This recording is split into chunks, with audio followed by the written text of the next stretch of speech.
जीव हमारी जाति है, मानव धर्म हमारा। हिंदू मुस्लिम सिख ईसाई धर्म नहीं कोई न्यारा।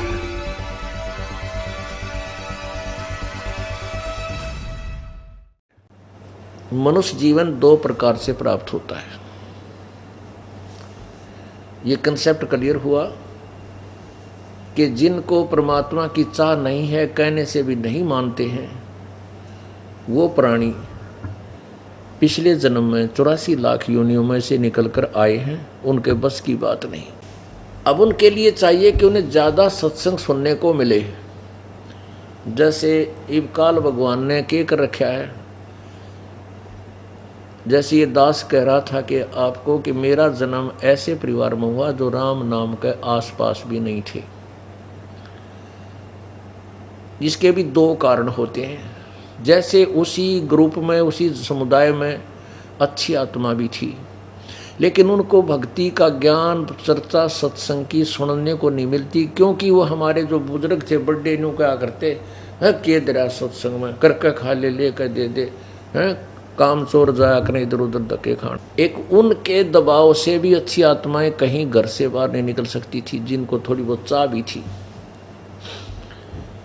तो ऐसे युग काल के करता क्या करे है, भक्तिहीन बनाने की चेष्टा करता है और अच्छी आत्माओं को इसी जगह फिट कर दे है कि वो कदे भगवान का नाम ले ना सकें और अपने बर्बाद कर दें जीवन को। परमात्मा भी बहुत बुद्धिमान है, सर्वज्ञ है, वो बहुत ही अच्छा तरीका जानते हैं। जैसे परमात्मा क्या करता है कि अपनी आत्माओं को नहीं रोकता कि काल ने इन डालन दे कितने डाल दे, और वैसे इसको मोटे शब्दों में कहे तो परमात्मा अपनी ही कृपा से वो उनके जो, क्योंकि हम जहाँ रहते हैं वो सभी कुछ हमारे परिवार में या संग में, अंग में, पड़ोस में ऐसे भी लोग होते हैं, रहे हैं कभी, जो 84 लाख योनियाँ भोग कर आए थे और हम सीधे मनुष्य जीवन से गए थे।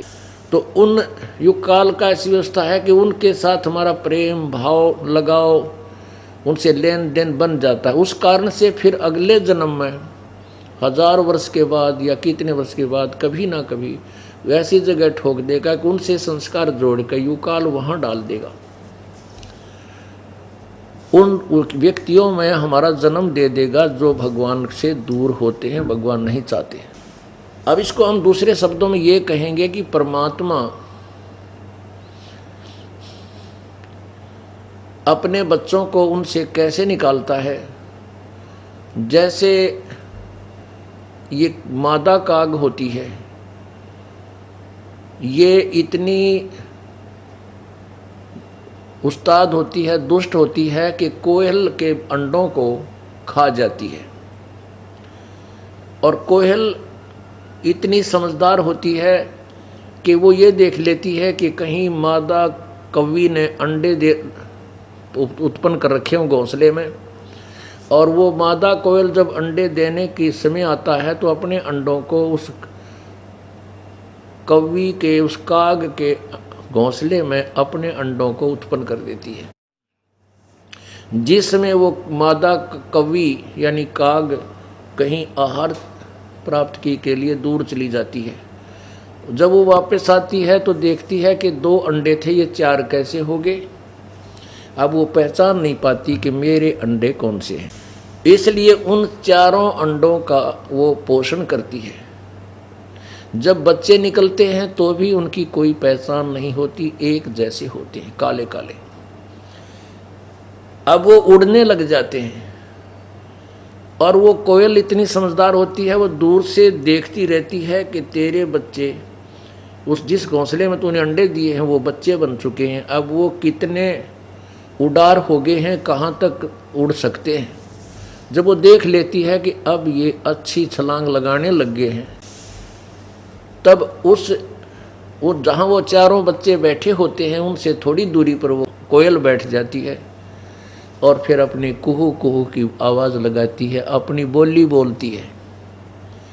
वो कोयल वाले बच्चे अपनी माँ की बोली सुनकर ऐसे कान खड़े करते हैं और फिर वो उस आवाज़ को बोलती ही रहती है, बोलती रहती है। तो कोयल वाले बच्चे उड़ के अपनी माँ की आवाज़ की तरफ चल पड़ते हैं। और काग वाले का बाम में भी कोई ना, उनके असर नहीं होता उस कोयल की आवाज़ का। तो वो कोयल फिर उड़ के चल पड़ती है और आवाज़ लगाती हुई जाती है, और वो बच्चे उसके साथ ही साथ चल पड़ते हैं, उड़ते जा रहे हैं। तो उधर से कौवी पीछे से दौड़ लगाती है कि मेरे बच्चे गए।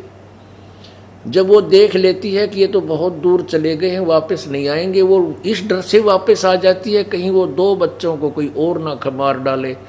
वो वापस आकर अपने कौवे वालों के पास बैठ जाती है। पुण्यात्मा, ये दास गांव-गांव में सत्संग करने गया, घर घर में। एक घर में 5 सदस्य थे, जिनमें 2 तो इतने बढ़िया तरह लग गए, 3 कतई नहीं माने, बिल्कुल आज तक भी नहीं माने। तो वो काल के थे, यानी काग के।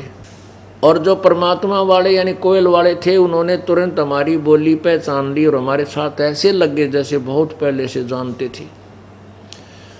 पुण्यात्मा, ये दास देख रहा है, जो भी बच्चा उपदेश ले लेता, बेटा बेटी, उपदेश लेने से पहले उसके सींग जाम रहे होते हैं, यूँ कैसे होगा, ऐसे कैसे होगा, हम तो यूँ सुना था। और जब वो उपदेश ले लेता है, उपदेश लेते ही काल भाग जाता है। और उसका इतना स्वभाव, इतनी विनम्रता, चरणों में शीश रखना, चरणों में रखना जी, मतलब इतना भाव जैसे हमने पहले से जानते हो हम इसको, इतना प्रेम भाव बन जाता है। तो हम पहले भी 64 लाख के टोल में थे, और अब के ये भूल नहीं होने देनी है, क्योंकि उस समय हम अशिक्षित थे। परमात्मा ने ये समय इसलिए सेलेक्ट किया है कि आप सारे शिक्षित हो चुके हो, और पहले जो गफलत, जो गलती हम कर चुके, परमात्मा ने वो फाउल पॉइंट भी याद दिवा दिए। पहले तुम न्यो मार खा गए थे, अब उनसे भी हम एक्सीडेंट तो डरांगे कि कहीं या गड़बड़ फेर ना हो जाए। तो हमारे पास सभी फाउल पॉइंट हो गए हैं, जिस कारण से हम वहाँ काल के जाल में फंसे रहे, पार नहीं हो सके। उनको भी ध्यान रखना है।